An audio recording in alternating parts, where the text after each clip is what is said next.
Kid Champagne, Matthew Haberman, and we are back for another edition of Nostalgia Time. And tonight we are going to be celebrating one of the greatest actors of all time, one of my favorites, because this month of April, there's been one thing that's been going on in Chicago known as International Tom Hanks Day. So, along with Under the Radar and Nostalgia Time, we've decided to make it Tom Hanks Month, and we are going to celebrate the great actor Tom Hanks, and it's going to be a great one. I have here with me tonight, first off, my good friend, the host of Under the Radar, my good friend Randy Unger. Randy, how are you? I'm good, Matt. Thanks so much for having me for doing this show tonight and for celebrating my all-time favorite actor, Mr. Thomas Jeffrey Hanks. And I also wanted to mention real quick at the top of the show that Tom Hanks Day was basically, they got involved with Lifeline Energy, which is a very important charity that Tom Hanks is involved with. They supply impoverished nations, mostly in the African area, basically with technology, with radios, MP3 players, and stuff like that, and basically giving these poor areas of the world energy and the tools necessary for kids in those areas to basically have access to educational resources. So it's a really great charity. It's Lifeline Energy. Check it out and donate. That is great. I mean, one thing about Tom Hanks, he is a class actor, and as far for any films that I've seen with Tom Hanks, I know it's going to be a good film. There hasn't been one bad Tom Hanks film that I haven't seen yet. And also with me tonight, I have also our good friend Rachel Godfrey. Rachel, welcome again. Hi, I'm happy to be back and happy to talk about Mr. Tom Hanks. This should be a good show. Awesome.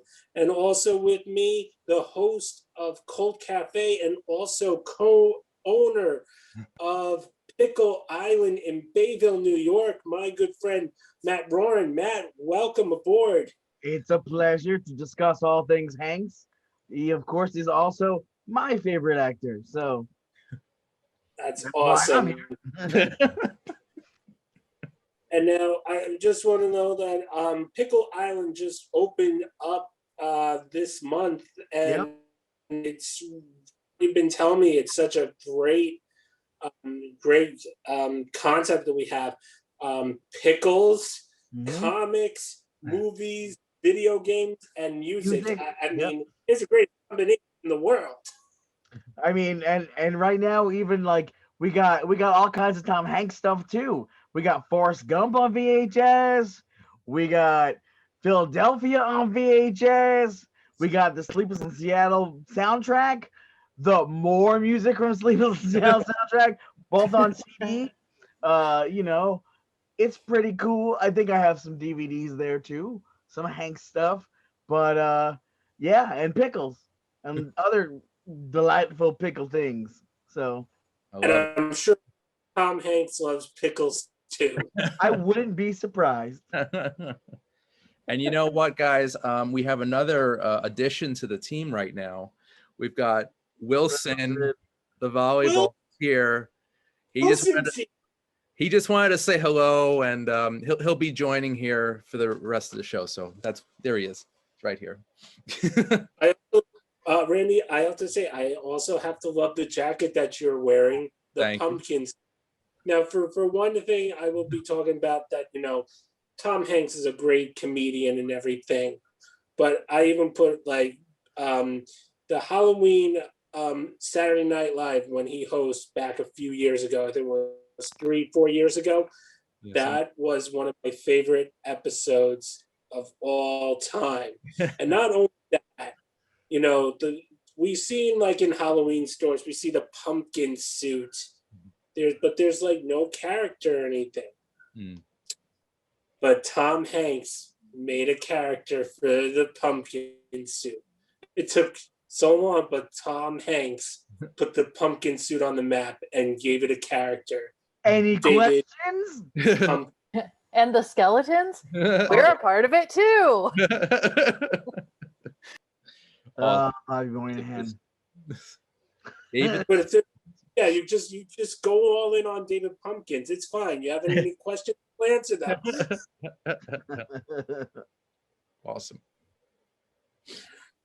So with this tonight, we are celebrating Tom Hanks and going into his. Thomas Jeffrey Hanks was born on July 9th, 1956. He is an American actor and filmmaker known for both of his comedic and dramatic roles. He is one of the most popular and recognizable film stars worldwide and is recognized as an American cultural icon. And that is absolutely true.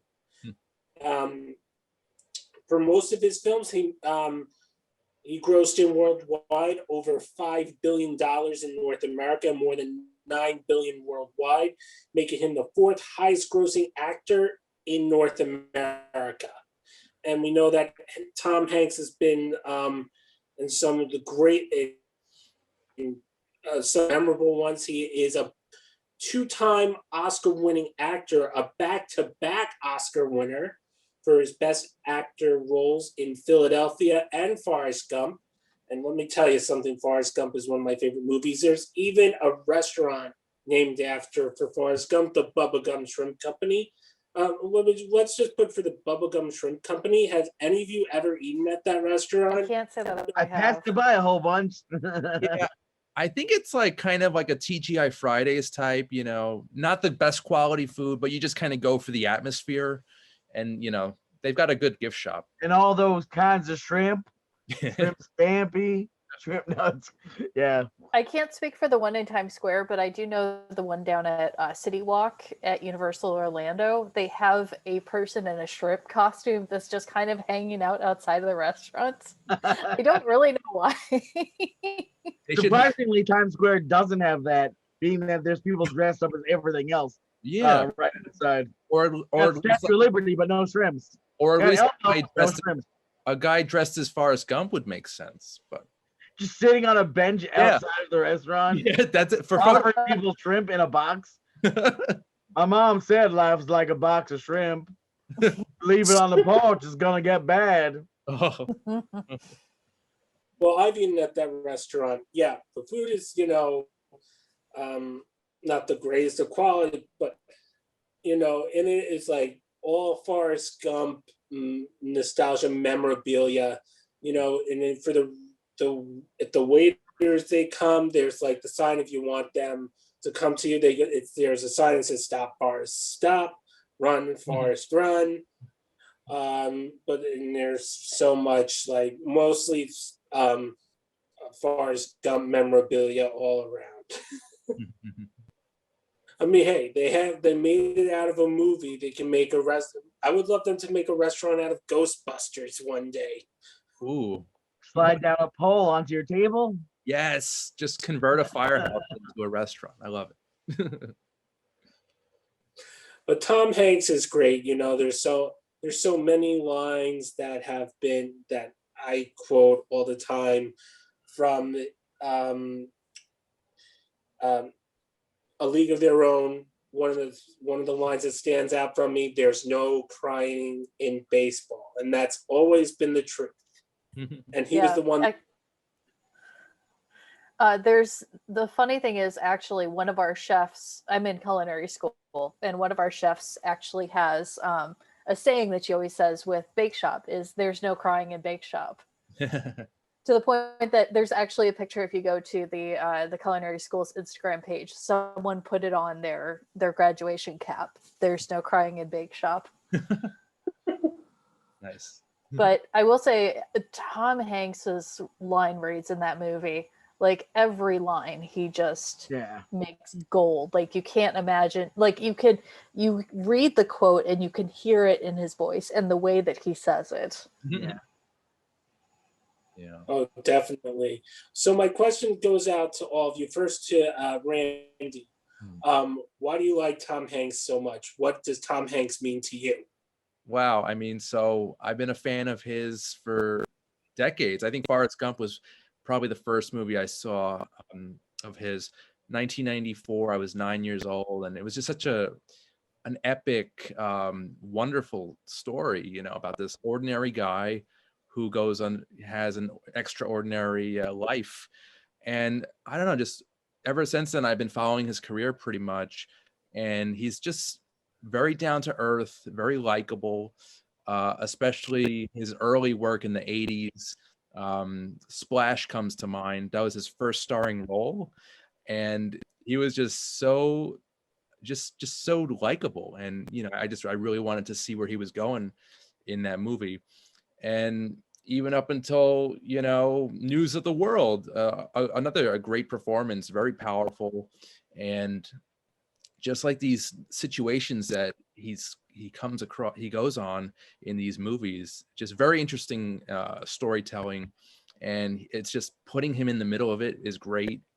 We just did a commentary for Castaway, which I think is probably my favorite Tom Hanks movie. Also directed by Robert Zemeckis, who did Forrest Gump. So yeah, I'm a huge fan, and I even read a monologue for an acting class in college, and that was in the end of Castaway, where he comes back and he's talking to his friend, how he's lost Helen Hunt. But he's so hopeful and grateful that she was with him on the island, in his memory. So it was just, I don't know, some very powerful moments in his filmography. And I look forward to everything he does.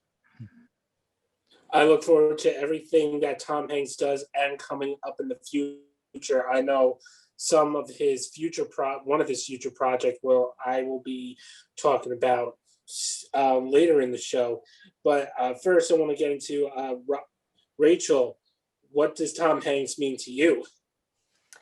Tom Hanks, I know it's kind of a cliche, but Tom Hanks really is the everyman. He is the American everyman, and he does it in a way that's so effortless that you forget just how difficult some of these roles are, and you forget just how charismatic he is, and how with other actors that these would maybe fall flat, or they wouldn't reach the heights of memorabilia, like that you remember these lines, you remember these characters, but because he's playing them, they're going to stick in your memory. The fact that, I mean, for young kids, that him playing a cowboy, him playing Woody in the Toy Story movies, it's like, kids these days, for the most part, the Western is kind of a bygone genre, but he managed to single-handedly kind of bring it back with Toy Story and with the character of Woody. And he kind of can do any genre and any type of story, but at the same time, he can also embody these very major historical characters, like in the case of Save Mr. Banks, with Walt Disney, and of course with Won't You Be My Neighbor, with Beautiful Day in the Neighborhood. Always mixing those two up with Mr. Rogers, which I haven't seen yet, and I want to see that. I haven't seen that movie yet. So good. So yeah, really great. Yeah. And for Matt, the question to you now: what does Tom Hanks mean to you? I mean, like everyone's been saying, I mean, there's just something, like, he's so charming and charismatic, and like inside a movie, outside a movie, like his whole persona is just, it's like he seems like he's like the most like down to earth cool dude ever. Like he gives good vibes, man. But I mean, yeah, I my earliest memories of Tom Hanks was from like watching him on like Bosom Buddies when I was young, and then like following like Splash and Big, and like just love it. Like even like Bachelor Party, I was like young, but it was like I watched everything he did, and I was like obsessed with him. I thought he was like the funniest dude ever. Money Pit, and like like all these films. And then when Philadelphia came out, I saw that and it blew me away, and I was like, holy shit, like he is like so beyond even just comedic. Like that movie, like, I mean, it's not only a great dramatic role, it's like the great dramatic role. Like, I mean, the fact that he went from like comedy to that Mhm. was just I thought so impressive. And then he just followed it up with doing all sorts of stuff. I mean, even you know what he did with like the Green Mile. It's just amazing that this is all the work of one guy. And Castaway, like, you know, it's mind blowing that someone could be that prolific.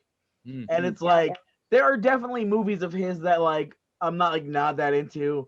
Like I'm not that into like the Angels and Demons and like those movies, Da Vinci Code. But I mean, him as an actor still draws me in, and I have to see them regardless of whether or not. And it's like he's been in some duds, but even his duds are better than most bad, like better than most regular like films.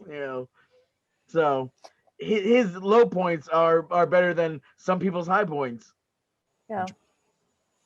And if I can also add real quick, I feel like he very much between the movies that he picks and also what he chooses to do in his time off, like outside of that, I feel like he's really kind of set himself up as almost like a moral center. Is it, and that might be putting a lot on him as an actor, but um, I feel like especially with his work that he's done for like the troops and everything.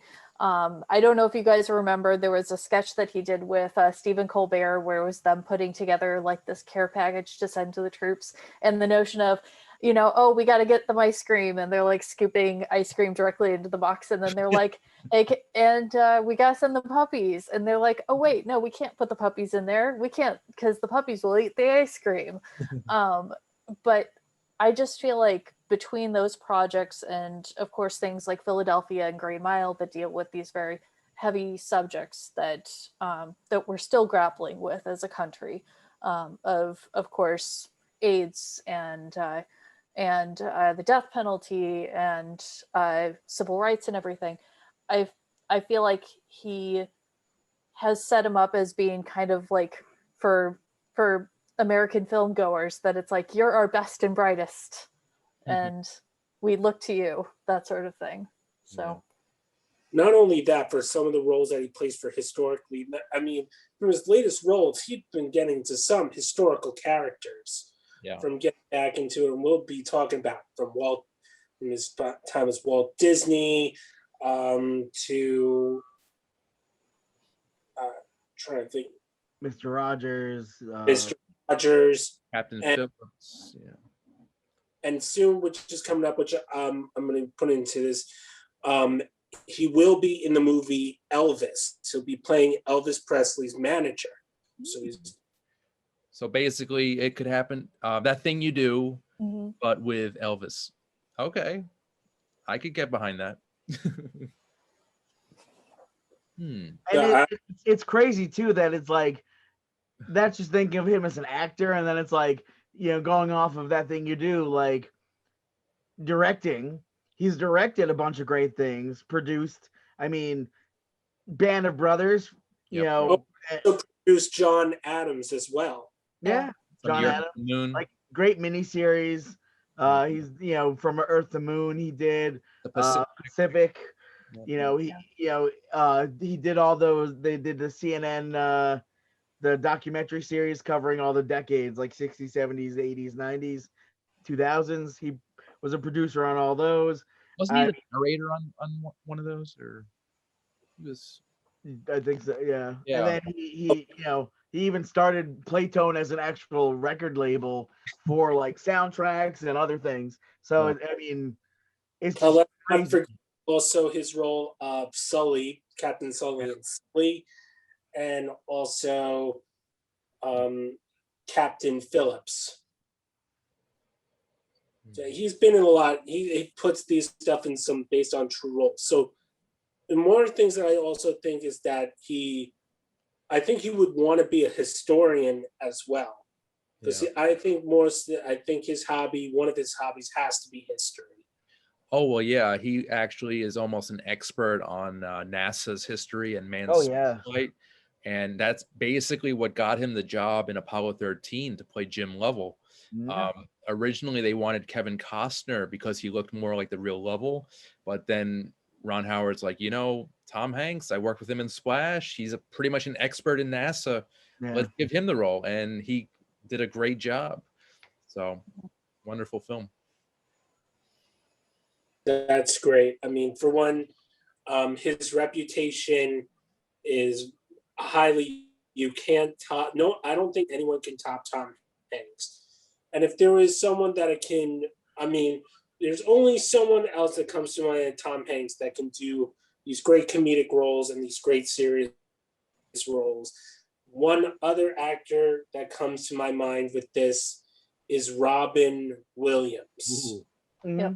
Agreed.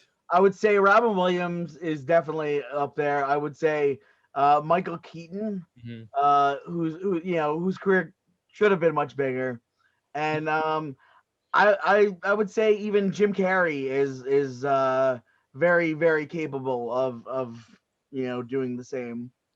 But I'll tell you, Matt, it's interesting you mentioned Michael Keaton, because he and Hanks have very, very similar careers. Like they were like on like train tracks, like they were parallel is what I'm trying to say.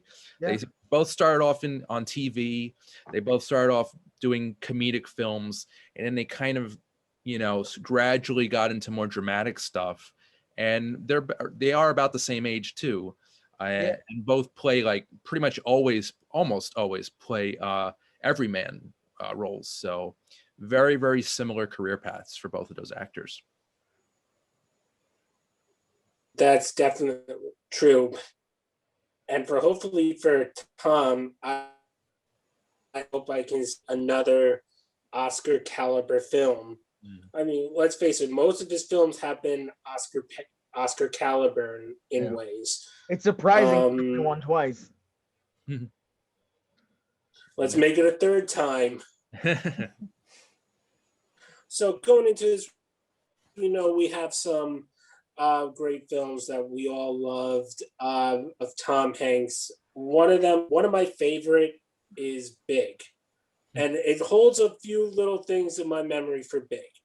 So it turns out, what it is that in the film, in Big, 12-year-old Josh Baskin, who lives with his parents and infant sister Rachel in Cliffside Park, New Jersey, he goes one day to a carnival and he tries to get onto a ride called the Super Loops while he attempts to impress a girl named Cynthia Benson, an older girl. But he was too short to ride that ride and gets embarrassed. So he goes over to Zoltan, puts in a coin where so he can make a wish. Sorry. Zoltar. I think Zoltan. Sorry about that. Zoltar. And he makes the wish that he wished that he was big. And it comes out that his wish was granted. The next day, he is an adult in the form of this, and he doesn't know what to do.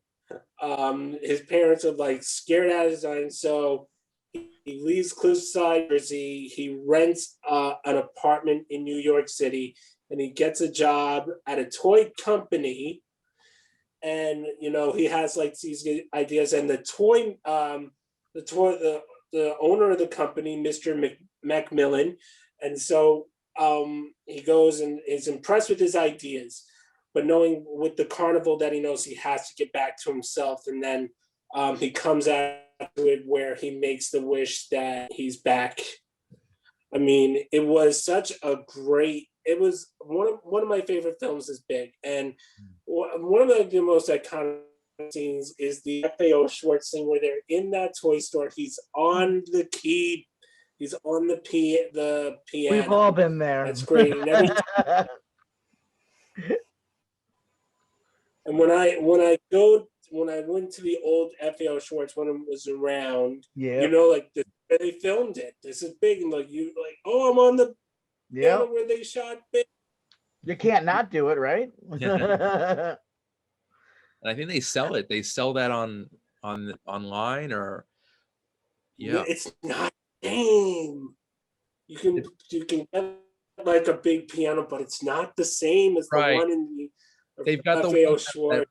that roll up like a carpet, but Mhm. I don't know what happened to the original. And I know that FAO Schwartz, they closed, but then they reopened. I don't even. Well, they reopened as part of Toys R Us, but then Toys R Us closed and they became part of Target, I believe. Yeah. So now they exist inside Target, which is the same thing as like Toys R Us exists, but it's really just Amazon.com right now. So, but I think one of the craziest things with Big is the original casting for that film is a movie that definitely would not have worked the same. The role was originally cast for Robert De Niro. He had the role, but then due to conflict of interest, couldn't do it, and they gave it to Hanks. Can you imagine what that movie would be like if? No, It's also like absolutely not. he's older, Yeah. and it's just like he'd be like, "I'm in my underwear, mom. Yeah. Hey, yeah." I'm 12 years old.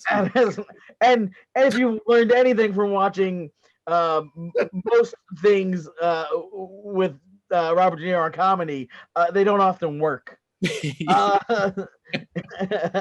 I would say that like quite possibly like Meet the Parents is the only time that comedy and De Niro have ever worked.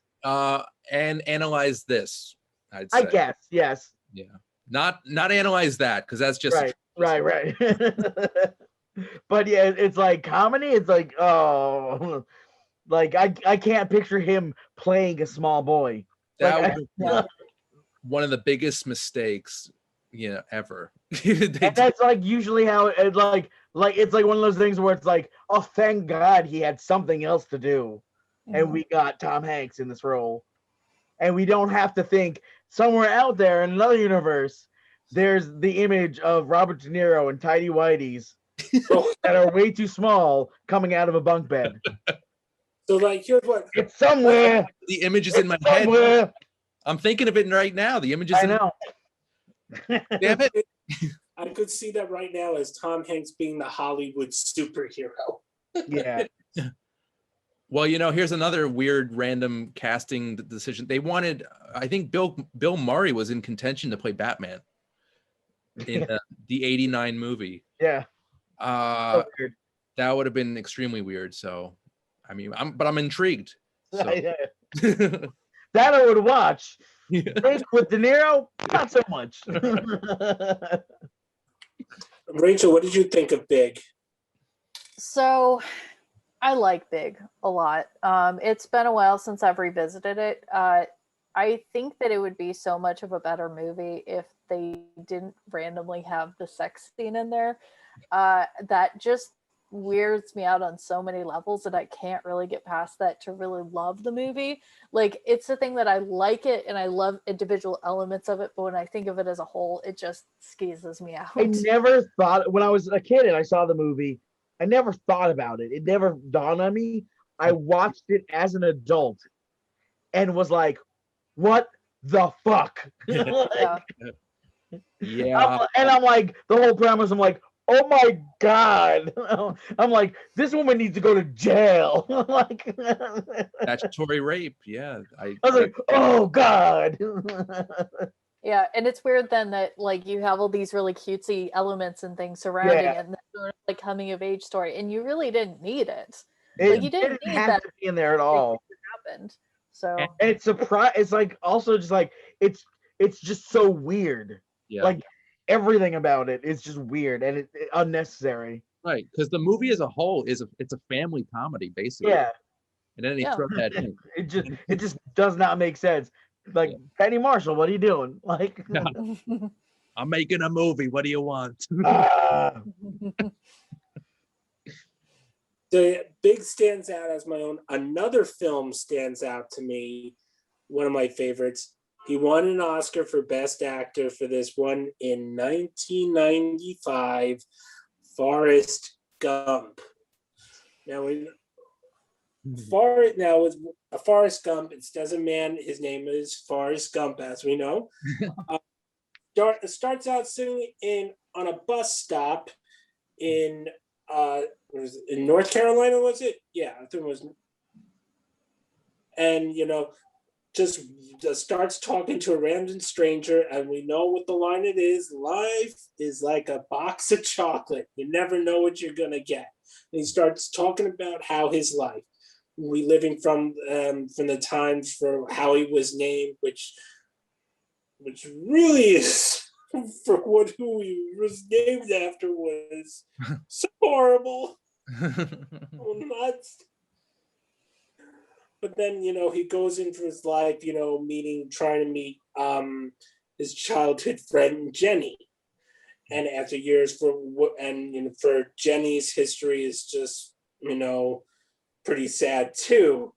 Both childhoods, but one thing is he was very gifted, gets a scholarship to the University of Alabama in football, then goes into the Army and fights in the Vietnam War.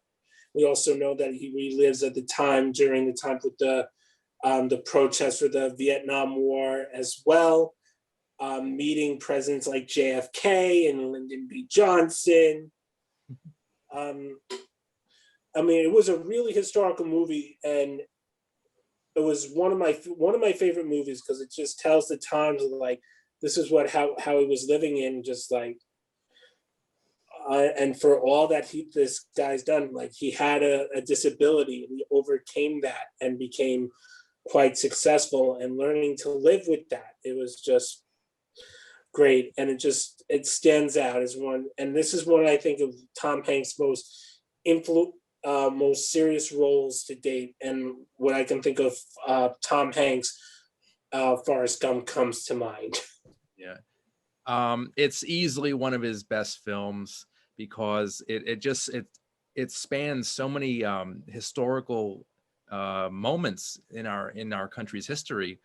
And I don't know, it's just like to place this one man in these situations one after the other. And yeah, it's funny and it's sad and it's all these, it conjures up all these really powerful emotions, and that's what life is. It's ups and downs, and this movie is definitely a great example of that, and just great storytelling again. Yeah, definitely. Also, for the fact is, one thing that also came to mind me, because I remember doing this in history. I had to write a term paper on the Watergate scandal, and it showed up he was in the Watergate hotel complex, he reported for what was going on in the Watergate scandal. Yeah, that's pretty. I see some lights on in the hotel room across from me. Yeah, forgive my Forrest Gump impression. I like that he was this ping pong celebrity throughout, for the world champion in ping pong, that he got through it. Lieutenant Dan. Also, I just want to know, who is a fan of Weird Al Yankovic? I am. Yeah. Yeah. He's great. It's Gump. Yeah. It's a classic. I love listening to that song. It's just nice. And that's all I have to say about that. Yeah, I think probably out of the four of us, I probably have the most conflicted feelings about Forrest Gump. But I think that ultimately what it comes down to is it's extremely well directed. I think the acting is fantastic, and I think that the weakest part is unfortunately the script, and some of the characterization going on in it. But as far as the performances, Hanks, of course, I can't you can't picture anyone else playing that role other than Hanks.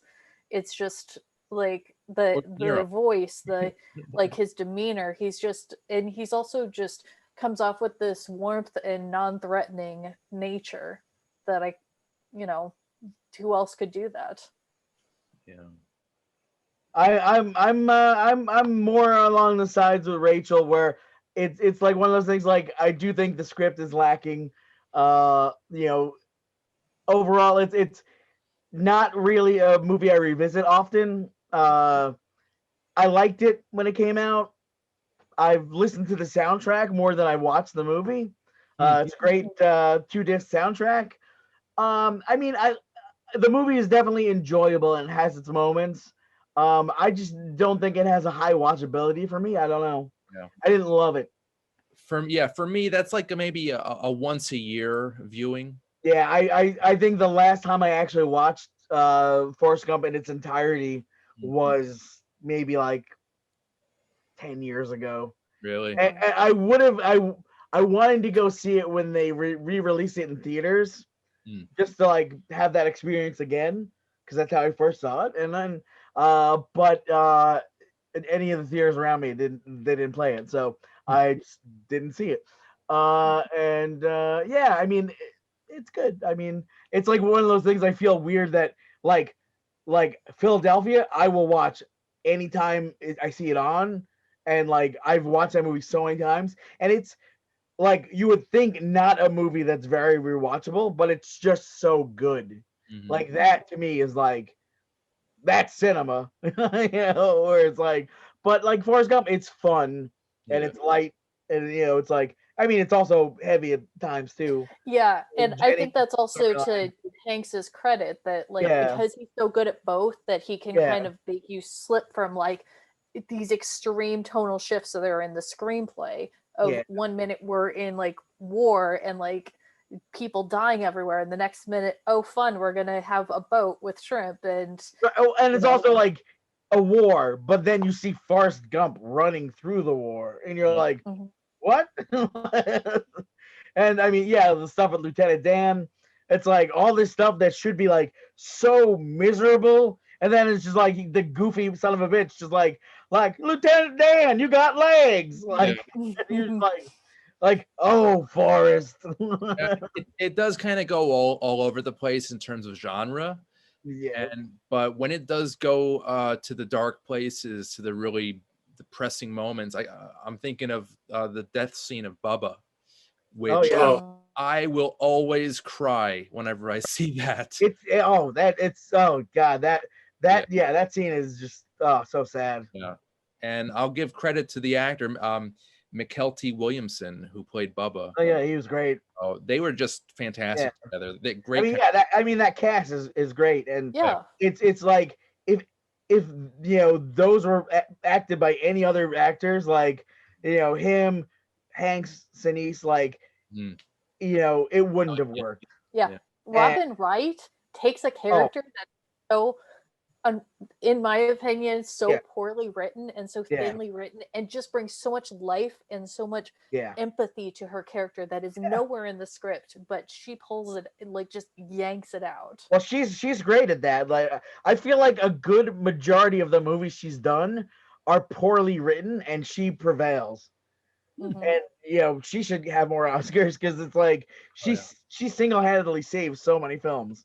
Yeah, and she's and fantastic. TV shows. Yeah, House of Cards is she's fantastic on that too. Yeah. She's great, Mhm. great actress. Even Wow. Wonder Woman. Yeah. there's like I said, there's some it goes by the casting. You have a good cast, you're gonna have a good film. Hopefully. Usually, yeah, Hopefully. I mean, sometimes that doesn't happen, but yeah. you know, it's you got a strong enough cast, they can usually Mhm. keep you from realizing that the movie's a train wreck. But I feel like I mean, and it is weird too because it's like Zemeckis like is such a talented director, and it is beautifully directed. It's just like that there's something missing from it, and it's the writing. Mm. Mhm. And I'm curious to actually read the book. I've not read the book, Yeah, but I'd be curious to see if that's like a flaw that's in the book as well. I think there's a sequel book. They as did well. make a sequel to the book as well. Yes. Gump and Yeah. Company or something, or Yeah. interesting. Didn't know that. But Forrest Gump still holds the key. You know, Did it win Best Picture of the Year? Yeah, it did. Yeah, It, it it did. actually it beat Pulp Fiction, which was very Mhm. interesting because Yeah. that's actually a better film, but I guess the Academy wanted more of a family-friendly film. So yeah, it beat Pulp Fiction. Academy is nothing but politics. Yeah, Yeah, well, that's another it's episode. like, yeah, there's no way that they were gonna give Tarantino an Oscar. Well, For his second film. Yeah, But what a film. yeah. Another good film that Tom Hanks was in is one of my favorite because I'm a fan of baseball, and I think it's also a great women's history film Mm. as well and it is A League of Their Own. And A League of Their Own, it's based off of the history dedicated to the All-American Girls Professional Baseball League that was started during World War II. It started with the fictional character in 1988. Dottie Henson attends the opening of the Women in Baseball exhibit at the Baseball Hall of Fame in Cooperstown, and it comes to the flashback of how it all started as a scout looking for Dottie and eventually also her sister Kit, and they go to the tryout for the All American Professional Girls Baseball League, and they make the team of the Rockford Peaches during the time, but the league started to come out slow. No, there was not that much fan base attendance. Also, they hired for the Rockford Peaches, the manager, the great Jimmy Dugan. That's Tom Hanks' character, just a big drunk, doesn't care about the team. This is no team. I'm playing with a baseball for a bunch of girls. This is all I got. I don't got ball players. I got a bunch of girls. I Classic gotta go out and wave my little hat. Yeah. Trope of the washed up drunken athlete who becomes coach. I mean it, and he nails it. He hits it out of the park. Literally. But it takes Dottie to slap some sense into him to start up to take this seriously and take the team all the way to the World Series. Although they haven't lost, Jimmy Dugan does say, you know what, they gave him a manager, but he decided to turn it down because he enjoyed working with the Girls Professional Baseball League. I mean, it was just great, and I love the story of it. It was great, even for like the women in baseball, and it shows a true.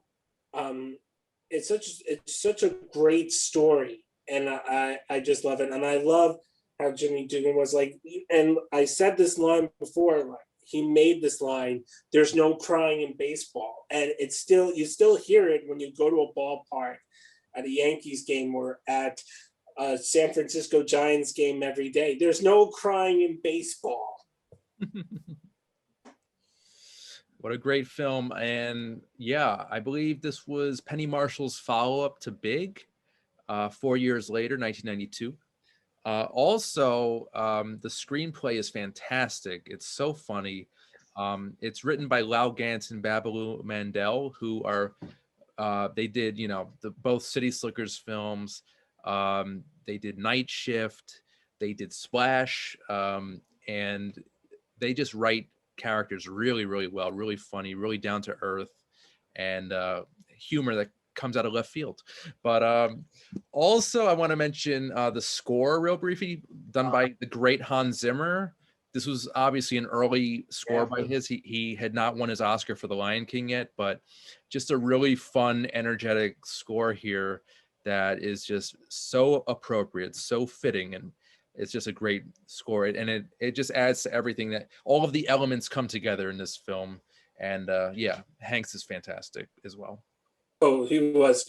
One scene that also stands out is like, when the bus gets pulled over by the nice little hijinks of Winthrop.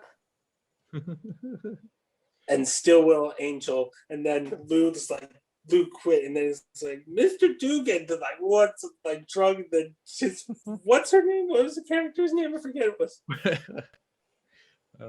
I just remember a candy bar was involved. What? And he had like chocolate all Mr. over. And like he just like, "Wah!" And then he like puts his liquor like, "Who's Lou?" And then he gets into the driver's seat, and then he goes, "By the way, I loved you in The Wizard of Oz." Pause. Yep. Because the character, she looked like the Wicked Witch of the West. She did. Oh my God. I am so rewatching this movie soon. So good. Yeah, I think they just added it back onto HBO Max. I'm pretty sure that's where you can watch it right now. So, and after just watching some clips of Tom Hanks from this movie again, I want to rewatch it at least one more time, if not more. It's and the funny thing is that this is actually also known as a movie that really crosses genres and isn't easily definable as just a baseball movie.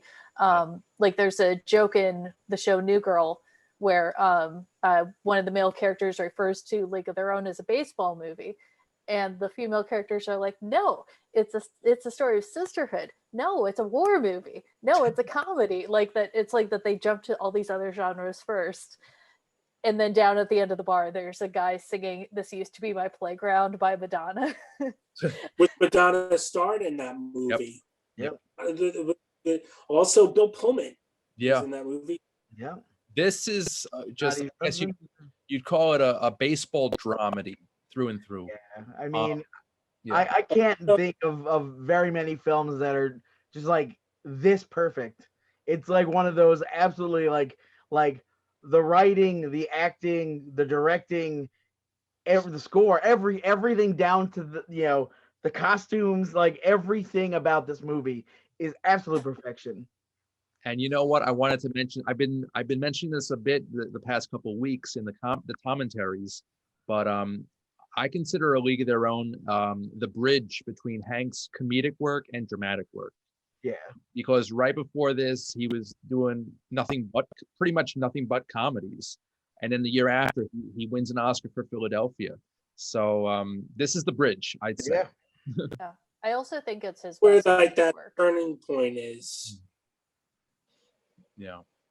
And it's like the cast is just so good.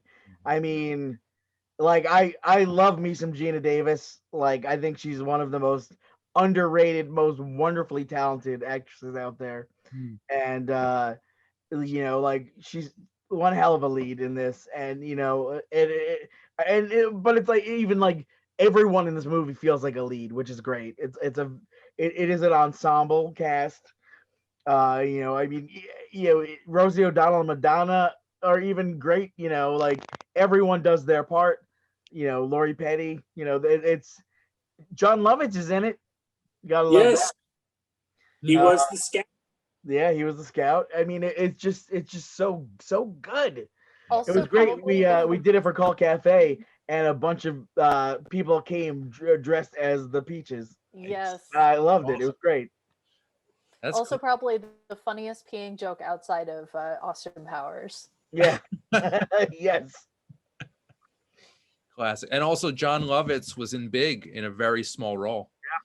So, yeah, it's great. I mean, it's still one of my favorite baseball movies to watch, and I watch it every time when it's the start of baseball season. I mean, I'll even be putting this out there, even for the All-American Girls Professional Baseball League. It was on the same caliber as Major League Baseball. And it ran for that long, but you know what? It also shows too, and I think that women can do anything. You can play baseball. You do anything you put your mind to, and that's what the message that it sets out there. You can do it. Yeah, and also I think probably one of the reasons why it makes me so emotional watching it even today is knowing that all these decades later and women's sports that we're still struggling to for women's sports to be taken seriously and to be paid like the same and to I mean, look at all the WNBA like stuff that just went on where like or the women's soccer team, zero funding, and the guys had all these fancy things and it's just like it's like it's almost like we're not only still there, but we're actually further behind than we were back then.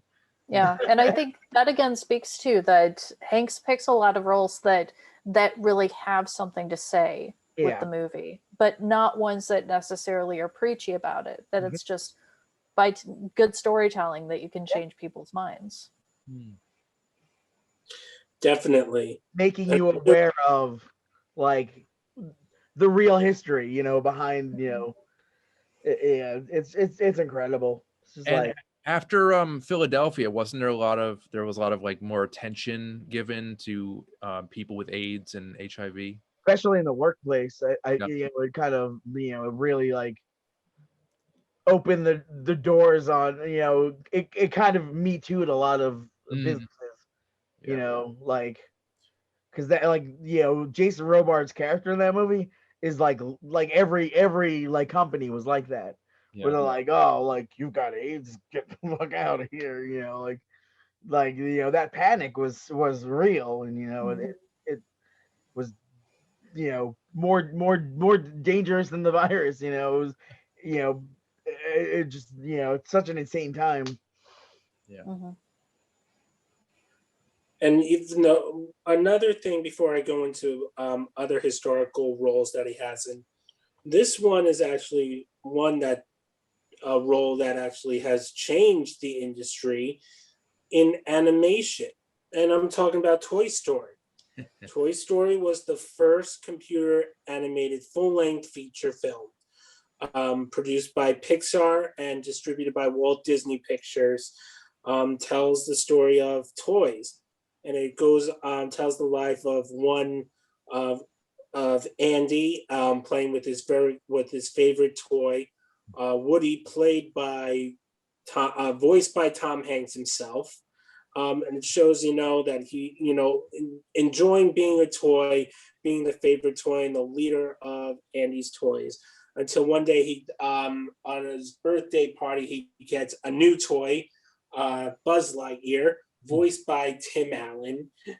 And, it comes to where that Woody is jealous, that he's his new favorite toy, and they ultimately get lost and get found by Andy's neighbor, who is this lunatic who destroys toys just for fun. And coming up to it, that they know that Woody and Buzz have to work together to get out and get back to Andy. And it was just so good. Like both Tom Hanks and Tim Allen worked so good together in this for Woody and Buzz. There's no one else I can say. They developed through Toy Story 2, Toy Story 3, and Toy Story 4. There's no one else that I can think I could not say that can voice those two of Woody and Buzz ever. You cannot replace them. Yeah. Mhm.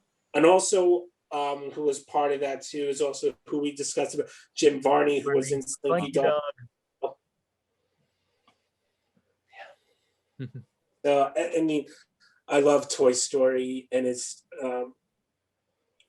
just shows a heart. And another thing too is that Pixar has never made, and to my idea, has never made a poor film at all. I mean, I would say out of all their films, I would say The Good Dinosaur is probably the most forgettable movie they made. And that one took them like 20 years to make. So it was a shame that it was like, I mean, it wasn't bad, but it wasn't great. But Yeah. overall, like anytime a Pixar movie comes out, it's fantastic, And every single one of the Toy Story movies is phenomenal. Oh, And it's true. They and got gives- better and better until 4. 4 was like four like went back down to 2. It was like 2 was fantastic. 3 was oh my god, and then 4 was like back at level of 2. 2 is actually my favorite of the bunch, yeah. but yeah. I love Toy 2 was the first to make me cry, but 3, like, I mean, that scene when Jesse gets dropped off, like, I always cry. 3, I cried like 1,000 times for the whole movie. It's like, I'll tell you, in Toy Story 3, when they had when Andy had that last little playtime with all of them, that was like That was like the farewell. Do I believe that? Did I? I seen Toy Story 4. I think it was a good film. Did I think it had to be made? No. I think that the story should have ended at Toy Story 3. It was great. It was fun. I mean, I guess this is how Toy Story 4, like that's the ending of it. I don't think it should go any further. Maybe Yeah. No. Well, I mean, the way it ends too, it's kind of like, okay, let's put this to bed. Like, Yeah. Mhm. I don't want to see one that's just Buzz Lightyear and company. Like, it's like, Yeah. Which that's what we're getting. I'm fine with more of the shorts. Just do more of the shorts. yeah, yeah. And I mean, like, I don't think there's anything I find more enjoyable than the bantering between Woody and Buzz when, like, especially in like the first one, when Woody like doesn't like Buzz No. and Buzz is just too stupid to know. And like I mean, he doesn't even know he's a toy, which it's just like that banter and stuff is like, I just love it so much. But Oh, in terms of weaker Pixar films, I'd say the Cars series is not that great. Oh, I forget about those. I've actually never seen them in their entirety. I watched the first one and I kind of just Yeah. gave up. And also, A Bug's Life is pretty good, but Ants is better. That's my opinion. I mean, I just rewatched Ants actually, and I thought it was really good. And it held up.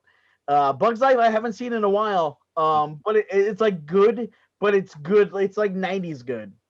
It's Like fine. Pixar got so much better. Mhm. Like if you compare like Bugs Life to Coco, like get the fuck out of here. Yeah. Like I mean, Yeah. like Up. I mean, don't Oh. even like. It's like Pixar's. I mean, I feel like every movie Pixar does is just like wow. Like usually it's just like, how did you top that? Like And like every other Pixar movie manages to make me cry, it seems. yeah. It's just- Yeah. Yeah, I've pretty much cried during all of them I've seen. yeah. Yeah, and throughout all 4 Toy Story movies, Hanks's voice performance is really the heart of the Oh, whole yeah. thing. Like he's Oh, the yeah. character that changes the most out of all of them. Yeah. I Oh mean, yeah, from his the first one character to the fourth. evolved so much.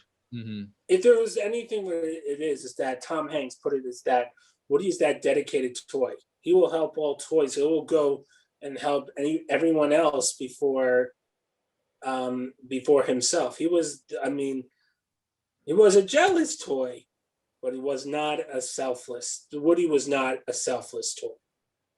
He was Yeah. not a no siree. Yeah.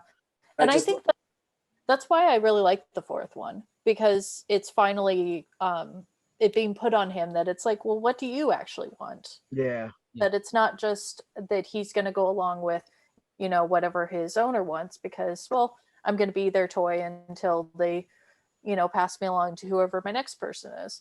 I thought that was a really wonderful way to like close the book on that on that character, and that's why it feels so final. that Yeah, it's like, I mean I mean, it's like his whole discovery of life outside Andy and stuff is such a great storyline. Mm. And it's like was that movie necessary? No, but it definitely like, that part at least, like you get all the feels from his arc in that, it's like, if anything, it's like that movie is about his arc and the end of his journey. It's like as Andy's toy, and it's yeah, I mean, it definitely brought some tears to my eyes, just like how it all ends up and everything. And I mean, also the movie did have like some great new characters in it, but Forky. So good. yeah. But Tom Hanks was great in that. He was dedicated to that. He's down in history by being part of that first computer animated link. And it just evolved into this. Most everything that's been animated right now, we do see some 2D animation, but we see mostly computer animation now. And that was the way Pixar paved the way. Another, Disney has just been great at that with their animation. But another thing that Disney decided to do and for this film, Saving Mr. Banks, to tell the story about how the movie Mary Poppins was made, going back to where starring Elizabeth Banks and also one person. I mean, Disney couldn't find anyone else who could portray Walt Disney. Well, there is one man, and that name is Tom Hanks. And so with Saving Mr. Banks, I think he played a great Walt Disney. And so what it is it begins in London with urges Pamela Travers, the author of the Mary Poppins, the creator of Mary Poppins, to Los Angeles to meet with Walt Disney, to get so that Disney can get the filming rights for Mary Poppins. And it's been going on and off because Pamela doesn't trust Walt Disney and how he would portray, especially one character, which is based off her father. And in it, we see just like how the history, how it was, like the music that it was brought to, played by the Sherman Brothers. How they made you hear Feed the Birds, the song, and Let's Go Fly a Kite, and for this inspiration. But at times talks fell down, but he got the rights. But also Walt Disney was regretting inviting Pamela Travers to the film premiere just because of how she would think of how they portrayed her father in the film. Because it was not much about Mary Poppins. It was mostly about Pamela's father.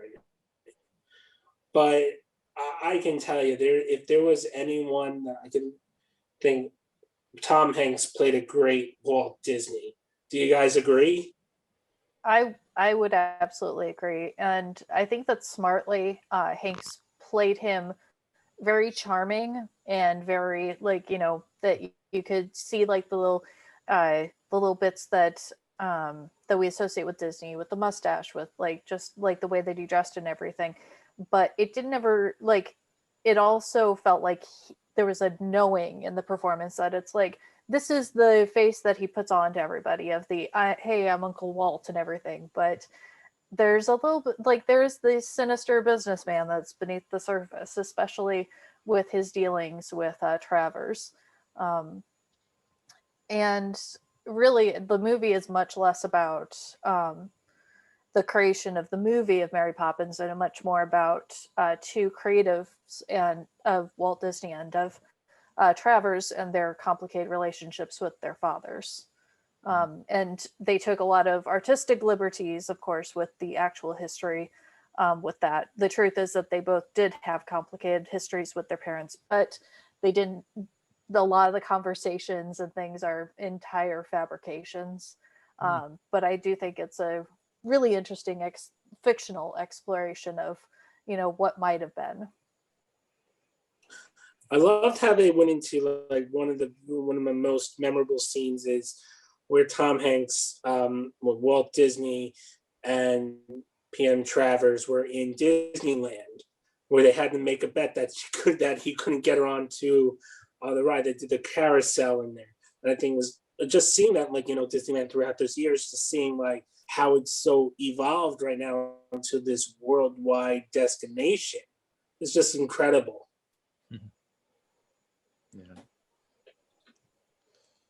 Yeah, and you can understand why someone like Travers would be scared about that, because these characters were very meaningful to her, and she was worried that they would get gobbled up by Disney and turned into something that she wouldn't like or wouldn't represent her vision of the character.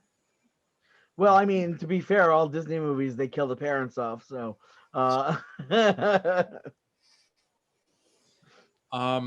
was this marketed as a family film? Because it does have some dark undertones from what I remember. It was marketed somewhat as a family film, yeah. I think it was kind of marketed as they're a little bit more adult, more focused on like They didn't give it Oscars, the same expecting push Oscar. they gave like children's movies. It was kind of like, like it was like, yeah, Disney also made this movie. Yeah, yeah. Like Mhm. they usually didn't show the trailer on any like Pixar or Disney film, like unless it was like a more adult film. They Yeah. weren't on like cartoons or anything. I don't remember seeing it. Yeah, it seemed like they were advertising a lot more in the for your consideration type of Yeah. viewer than for Yeah. your traditional. Mhm. And I'll tell you, you can tell Hanks is having a lot of fun in this role. Like I can't really picture another actor to play Walt Disney. There is actually another person that played Walt Disney. Mhm. Um,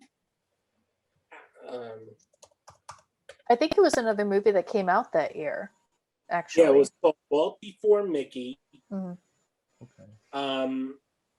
Thomas Ian Nicholas was the one who played a young Walt Disney in Walt Before Mickey. Was he in Rookie of the Year? Yeah, Okay. Interesting.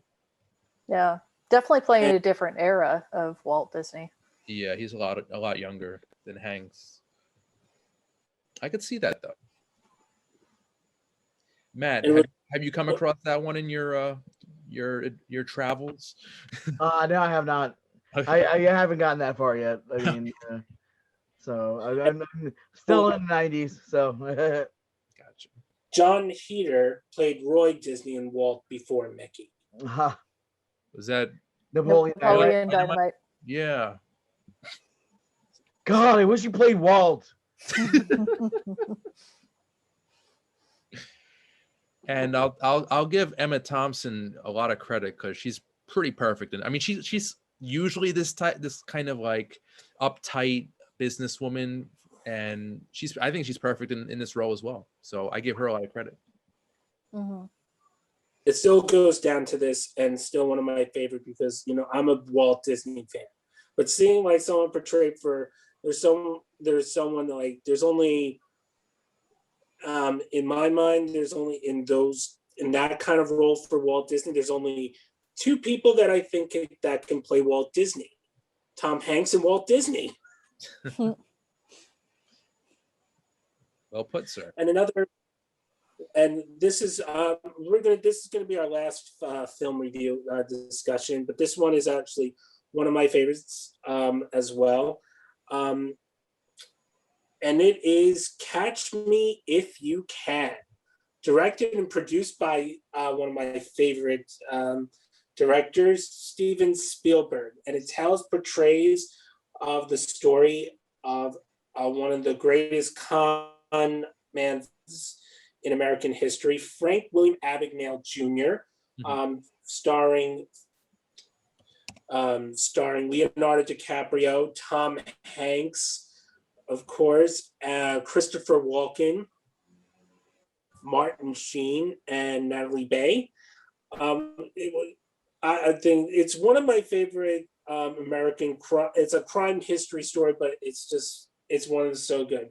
Starts out with Frank William Abagnale Jr., a high school dropout. His parents getting divorced, so he starts to try to think of ways to make money. So he cons himself as an airline pilot, flying all across and forging fraudulent checks. And then at some point he becomes a doctor, Frank Connors, and then he becomes a lawyer. And all of this, the FBI is onto him with these fraudulent checks, led by Tom Hanks' character, Carl Hanratty. The fictional name, I forget who the real person, but he eventually gets caught and gets in France, extradited back to the United States on trial. But knowing, like, with his expertise, they know that this is that they see that he's useful for something. So they decided to exonerate his sentence while working for the FBI and check fraud. Only in America could that happen. It's like, okay, you know what? This gets me out of jail, sure. And Matt, the real Carl Hanratty, his name is Joseph Shea. So that's the real FBI agent. Awesome. Another one with a weird almost casting here was that Tony Soprano himself, James Gandolfini was James Gandolfini was originally to play the role that Tom Hanks would take. So That would have been so different. so different, yeah. And who, oh shit, I forgot. Oh, Ed Harris was originally cast as a senior, yeah. So I could see that. So yeah, it's interesting. It's like, Huh. you know, it's like, oh We would have had an entirely different movie, I think. yeah, it's just like crazy. It's like, oh yeah, Yeah. but yeah, I like feel like James Gandolfini. Yeah. Yeah, Catch Me If You Can, I think, is one of Hanks's most underrated performances. Definitely. It's, Definitely one of Spielberg's most underrated movies. It's actually funny. I think most of his work with Spielberg is underrated because I mean, also like The Terminal is I absolutely love The Terminal, and it's like you never hear anyone talk about it. I And would- Catch Me If You Can, you never hear anyone talk about it. It's With like, The Terminal, I think The Terminal is one of his last really strong comedies. oh yeah. And Yeah. I mean, and the subject matter is just it's insane because it's so real Yeah. And and sad, but Yeah. also comical. I mean, it's you know, Plus- this man who has no home country anymore. It's like he is a man without a home. It's like, plus, I think it was based on a true story. yeah. but yeah, I mean, it's weird to think your work with Spielberg would be some of your most underrated. Well, Saving And Private Ryan is pretty high up there. Oh yeah. yeah, Yeah. yeah. As far as with Catch Me If You Can, I think that Hanks is such good casting for this because Leonardo DiCaprio is so charming in Catch Me If You Can. It's again one of his best roles. And he's so likable, and you need someone as likable as Hanks if they're coming in as the authoritarian character, because otherwise that character so easily is just going to come off as just straight up antagonistic. But it's Tom Hanks, and we love Tom Hanks. So I'm pretty sure this was the role that actually got me to start liking Leonardo DiCaprio. It's Yeah. like I liked him initially, and like What's Eating Gilbert Grape, and you know all that, and then like after like Titanic, I was kind of like, all right, I'm over this guy and everything he did, and it's like, this was the one that won me back, like this role. I think it's because the film it allowed DiCaprio to really stretch his legs and really exercise his acting chops. Like he's and all he gets to be really funny. Yeah, He gets to be super funny in it. Whereas like with Titanic and with The Beach and everything, he was doing these very serious roles. And like the Baz Luhrmann Romeo and Juliet is so serious and just like you have to do capital A acting. And it's like Catch Me If You Can, it's a lot about his charm and his ability to it gives him a lot of personality, and you're like, oh, like this is something his career was missing. Yeah. Was like kind of like a likability, like, you know, most of his characters are very like one-dimensional, and like, you know, this was like, and I think from this film, almost everything he's been in since, he's been like amazing. Yeah. You know, it's This pushed DiCaprio to the next level. He was no longer like a little boy, like teen actor. He's an adult here. and I'm sure a lot of that had to do with being paired with Tom Hanks. Yeah, that helps. Much definitely. But you can see like in some of the scenes that my favorite in Catch Me If You Can is where the character where Leonardo DiCaprio is calling Tom Hanks' character, like, hello, Carl, trying to stop him from chasing him. It's always on Christmas time. But it was just like saying, stop chasing me. Or, you know, that one is like he just calls him because he was bored. And you can see from like into it where he's dating the girl and meeting the family. It's like, I got to get out of this situation. So he calls him. It was basically calling him, telling him his way out. He's giving him the clues. I'm getting married. I'm down in Alabama. And that's what he wanted. He wanted out no matter what, and he got out. He knew it was coming, so he knew it was okay. That's it. It's over. Time to go. It's just like those scenes were just amazing.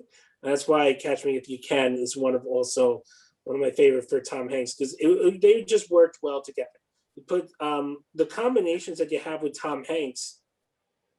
You don't even need those combinations. If you have Tom Hanks, you're good. Yeah, I mean, you think of a lot of the dual roles he's done, where it's like him, where it's a co-lead, and it's a lot of them, like, it's amazing just like how much more you get out of these other actors, because it's like Tim Allen like is okay, like whatever, like look at what he brings out of Tim Allen. I mean, even someone like Dan Aykroyd in Dragnet, where it's like, like I think he even brought Dan Aykroyd to another level in that, and it's they just played off each other so well, and he does that with like every role. Like he's had this ability to like gift people. It's like when you do improv or whatever, and it's all about gifting people, whatever. I think Hanks gifts every one of his co-stars, like like the ability to be like Hanks level, like even And- like the kid in Sleepless in Seattle, all the sequences that he has with him playing off of his son, and like telling the story about his mother, like how she would carve the apple skin all in one long peel. And like also just thinking about that scene just makes me sad. also Splash. He and John Candy play brothers. They were terrific together. I can only imagine seeing them on stage at the UCB doing improv with one another. I mean, like he just makes magic. I mean, He does make magic. It doesn't even compare. Yeah. But just tell you one thing, and I also will put it back for what Randy's wearing with the pumpkin suit. Just have Tom Hanks for even hosting SNL. I mean, SNL isn't really that great anymore, but when you have Tom Hanks in there, it's gonna be a great show. Oh, sure. I mean, I hope he hosts another SNL, because I would love to go down. I'm sure he will. I mean, he hosted from his own house right after having COVID, so I'm sure he'll be back like next season. Like SNL royalty at this point. Oh yeah, well, I mean, that's he was the main reason they brought in the long lasting now sketch, the Five Timers Club, where like it was like you get the jacket and all, and then like it became like a tradition after he became a five timer. It's great. And you know what? I wanted to mention something when we were talking about chemistry and really elevating fellow co-stars. Meg Ryan, who was in 3 of Hank's romantic comedies, starting with Joe vs. Volcano, following that with Sleepless in Seattle, and then ending with You've Got Mail. Phenomenal chemistry there. Really, you could actually kind of believe that they're actually a couple, and they were just phenomenal together. And I hope they do another movie together, because that's one of those things you got to give to Meg Ryan also. Like Meg Ryan in any romantic comedy, like she's made most romantic comedies that like you wouldn't think work. I mean, how many has she been in? So many. Like, I mean, When Harry Met Sally, was French Kiss was the one she was in with Kevin? Yeah, French Kiss. Yeah. I absolutely love that movie, and it's probably because of her. I mean, and she was in. Didn't she do one with Billy Crystal after that? Also, was Forget Paris? Was she in that? No, that was I think Deborah Winger. Yeah, that's right. I'm like, but yeah, I mean, she's great. She's great. and she's kind of like the female Tom Hanks. Yeah.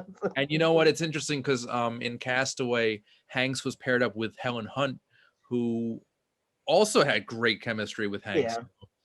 You know, he's just a very like easily to get along with Yeah. guy, and his on-screen duos, they're pretty much always great. So Yeah. And for one thing, we're just going to be closing this up. For one thing, I think Hollywood should have this line, and I think they do. It's called "In Tom We Trust." I think that motto should be good. So to this, for a great renowned Hollywood actor of Tom Hanks, we salute you. We pop the champagne. Cheers to you and some great work ahead of you. Cheers to Tom Hanks. Here, He here. hanks for everything. Thanksgiving. I'd like to thank my guests coming on this evening. First, for Randy Unger, the host of Unger the Radar. Thank you for coming on. Just to let you know, Unger the Radar will be airing live Mondays at 11 a.m. on Manhattan Neighborhood Network on the Lifestyle Channel 2. Is Yep. that correct? Yep, and that's 11 a.m. Eastern every Monday. Yep. 11 a.m. Eastern time. And also, please check out his YouTube channel. Now we have some great movie commentaries that he has been doing, mostly for Tom Hanks month. I know one is coming up soon, Joe versus the Volcano, and I hope to get on for that. So Randy, I hopefully have fun for that, and hopefully I can join on for that. Yes. Also, Rachel Godfrey, thank you for coming on for this to talk for Tom Hanks, one of our great Tom Hanks fans. And also the host, Matt Roran, host of Cold Cafe and co-owner of Pickle Island in Bayville. Please check it out. It's gonna be great. And also be coming soon on Nostalgia Time. Next month is Game Show Month. We're gonna be talking about some great game shows, mostly from Nickelodeon kid game shows like Double Dare, Legends of the Hidden Temple. It's going to be great. And coming soon, it's summer, so we're going to be starting off with Camp Nostalgia. Our topics for that will be coming out soon on the Nostalgia Time, the Kid Champagne group on Facebook. Please join up to be a member of that group as well. And I'm Kid Champagne, Matthew Champagne, signing off.